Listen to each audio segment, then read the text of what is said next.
My name is Dena Hussain. I am a researcher and teacher at KTH. I'm also examiner and course responsible for the software engineering course. The course consists of approximately 250 students working in groups. What makes this course special is that students get to experience knowledge bridging between industrial and academic practices and skills, creating a unique learning environment working with different companies. Yeah, and I'm Björn Thuresson. I'm also heavily involved in the same course. And why are companies interested? Why are they participating in this course?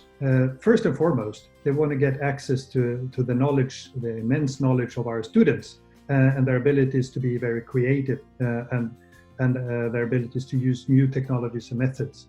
So that is the main reason that they want to get access to that, because they think that they could provide new ideas for their products and their business development or whatever their service is. So how do they work together?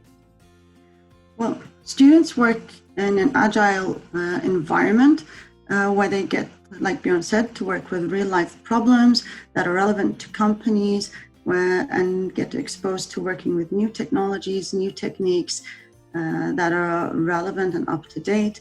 And we have various companies involved with so many different examples. Yeah, and a couple of those examples from this year. This year we had 28 projects that were finished, and a couple of examples there. First, we thought of Tekniska Museet, the Museum of Science and Technology. They have an upcoming exhibition that is called Hyperhuman, and the students built a virtual hand, which will be part of that exhibition.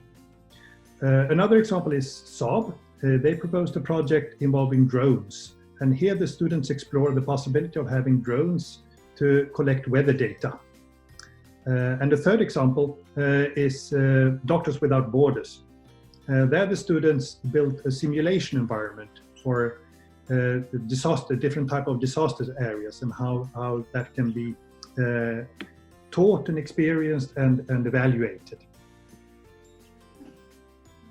We would like to thank everyone for this great opportunity in this course, and we would like to thank our mentors and all the people involved in creating this unique learning environment for our students. Thank you. Thank you, everyone.